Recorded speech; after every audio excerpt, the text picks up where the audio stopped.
Building an agency or a business from zero requires you to be extremely focused and very time invested. You need to follow different kinds of productivity tricks that allow you to save more and more of your time because every hour is valuable.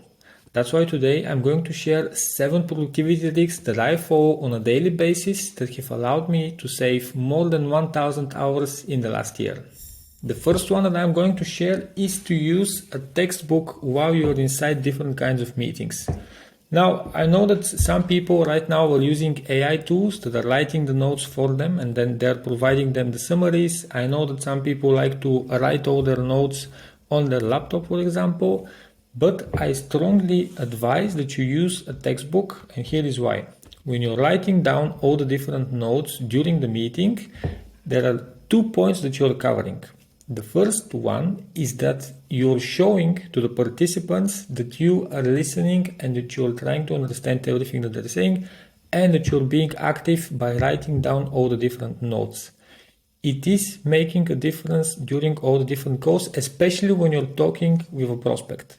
So that's one thing. And then the second point is that when you're writing all these different notes inside of your textbook, you are allowing yourself to remember the information better.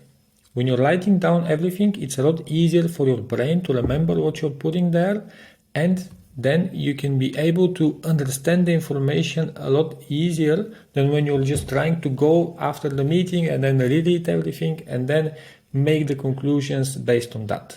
And then after you have written all the different notes inside your textbook, you have finished with the meeting, and then you have, let's say, 5 minutes before your next meeting. Now it's really important for you to come here into your Asana and put the different tasks that have came from the textbook. You put a different task here, you put your due date here, you assign yourself, you put a different project based on whatever client you have been talking with, or if it's some kind of an internal meeting, and you put a description so that you don't forget it. And it's extremely important to do that immediately after the meeting while everything is fresh in your mind. Now, I know that some meetings will be back to back and you won't really have the possibility to do that, but if you can do it, make sure you do it. Of course, you can use also different kinds of tools. It's not only Asana, there are many different tools out there that you can use. So you can go for this one, you can go for ClickUp, you can go for Notion as well. Whatever is the best for you, just make sure you use some kind of a software where you can manage all your different tasks. Now the third trick is something that I call batch activities. It is extremely hard to do it, especially if you're in a business where you're talking with different kinds of clients, just like an agency is. But if you can do it, then it will be better for you. By batch activities, I mean the following. Instead of trying to cut off your time constantly, try to batch different activities in the same time periods. So let's say you have all your meetings in the afternoon. Maybe you want to be as fresh as possible for all your different work, and that's why you want to do it in the morning. Or maybe you can switch it up. It really depends on you as a person. Do you want to be speaking with people in the morning? Are you that type of guy who is able to handle it and you don't become aggressive before you have drunk your first coffee? Then good, then you can do it in the morning. It really depends on you, but make sure you batch them, because even if you think that you're very good at multitasking, I don't really believe in multitasking. It's a lot better for you to be focused on the task, provide the best quality that you can, and only then move into different kinds of tasks. When your mind is constantly switching between meeting modes, where you're speaking with other people and you're trying to get your point across, and it's switching between writing different tasks, giving tasks to your team members, or checking out Facebook Ads Manager or Google Manager, it really makes your brain constantly switch, and all this switching is not really good for your focus, and in the long run you're basically losing time. And then another important tip is to make sure you block 30 minutes of preparation time before big meetings. Now let's say that you have your calendar here, and let's say on your calendar you have a very important meeting here at 2 p.m. Let's say it's a client pitch meeting. You're going to be pitching a client and potentially win them over for your agency or for your business. So you have this meeting here now, And then what you must immediately do as soon as you schedule this meeting is just put 30 minutes of preparation before this meeting. If you can do it immediately before the meeting, good. If not, then put these 30 minutes somewhere along the day before the actual meeting so you can prepare. It's a lot better to be prepared for meetings and spend these 30 minutes. I know you might think you're some kind of a prodigy that has everything in their mind and they don't need to be preparing and you know your stuff, but I don't really agree. Especially if it's a very important meeting, especially if you want to win someone over, especially if you really depend on this meeting and your whole month or your whole monthly revenue depends on this meeting, just spend these 30 minutes of preparation. Go over the presentation that you're going to be presenting later in the meeting. Go over the notes that you have from previous meetings so you know what to say during this next meeting. Just make sure you're better prepared because people can also sense it.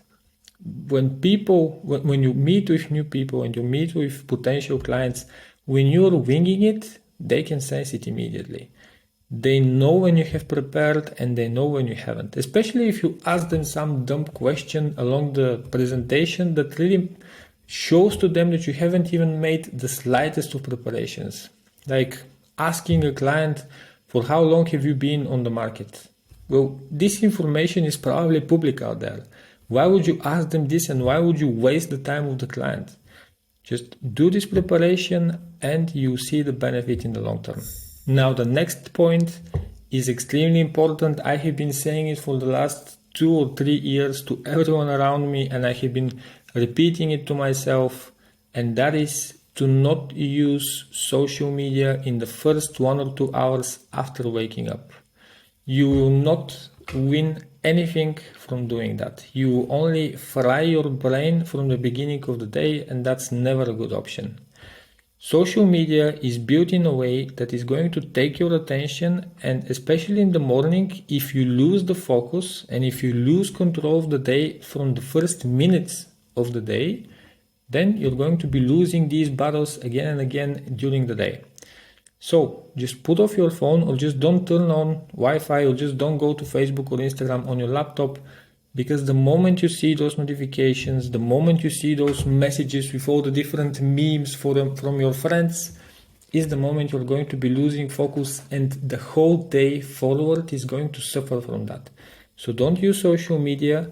And then a bonus tip to that is to stop using social media at least 1 hour before you're going to bed.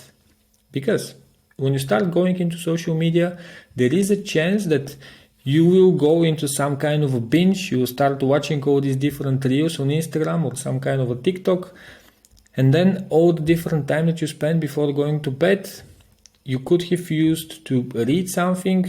And on top of that, when you're on social media and all the notifications are coming up and messages, etc., time goes by quickly. And then all of a sudden, before you even realize it, you might have already been late to going to sleep. And then the next day is going to suffer just because you decided to watch one more video on Instagram Reels. And then another trick related to social media and to your phone usage is to put on do not disturb mode or airplane mode while you're working. To me, that is extremely important because once you're working, once you're getting in the zone, the moment you get a notification from your phone about any kind of thing, or maybe someone calls you, is the moment you lose this focus, and then you will need at least 15 minutes once again to get back into this focus mode. Instead of leaving your phone on active mode and having your Wi-Fi turned on all the time, put them on do not disturb or airplane mode and just schedule 15-minute breaks, for example, every 1 or 2 or 3 hours, depends on how much time you can stay focused without burning out, which I don't really believe in, but let's say that is the case. So every 1 or 2 hours, just spend 15 minutes, go on social media or do whatever you want on your phone, but in the rest of the time, keep it on do not disturb, keep it on airplane mode, and you'll be saving lots of time in the long term. Trust me on that one. Now, before we go into the final trick, I want to make sure that you are subscribed to this channel. It really helps me understand that you like this content and that I should continue doing it. Thank you so much. And now the last trick is to not overeat with carbs and sugar. I know that maybe that's not what you expected from the usual productivity video, but actually eating all those different carbs and eating all this sugar is going to make you lose focus, it's going to make you more sleepy, and all of this is making you lose time, which in essence is the most important part of productivity. So instead of waking up and eating, let's say, something very sweet, I don't even know what usually people eat, which is extremely sweet in the morning, because I have totally stopped eating all of this. But I don't know, let's say that you're waking up and you're eating all those different croissants with chocolate inside of them, and then you're also sipping milk, and I don't know, you're also putting 3 spoons of sugar in your coffee, for example. All this sweetness, all these carbs are going to make you less focused throughout the day. Especially if you eat all these carbs in the morning, you're putting yourself up for failure from the beginning of the day. Instead, just make sure that you have an optimized distribution of all the different carbs that you're eating along the day. If you, I don't know, if you have to eat 200 grams of carbs along the day, just split this amongst all the different meals that you have throughout the day. If you have 3 meals, just split them up. If you have 4 or 5 meals, just split them up instead of just eating all those different carbs in the morning, let's say, which is the worst for you. Now, the other option is for you to eat more of the carbs during the day, so for your lunch, and then only half of your day is going to suffer. Your eating, your diet is going to affect your productivity more than you know. I know you might think that you're getting motivated by eating this little sweet, or you're getting motivated by eating this chocolate or whatever, but that's not the case. You're only affecting your way, you're only affecting your mood, you're only affecting your body in a way that is stopping you from being the most productive that you can. When we're building something from zero, like an agency or any kind of business, our time is extremely valuable. I know that maybe you didn't like all the productivity tricks that I shared right now, which is totally fine. Just follow different kinds of tricks that work for you, and make sure that you're really on top of your time and on top of your focus mode, because this is what will help you really build up this business instead of just going on and off your productivity and never being able to focus. During these days of social media and all those different things happening, our attention and our focus are the most important parts that we need to be protecting at all costs if we want to achieve any kind of goal in our life. And if you want to hear more about me as a person, as an agency owner, and what I do on a daily basis and what I think about the most common issues in the agency space, make sure to watch the rest of the videos in this series, Agency from Zero. And remember, never settle for average.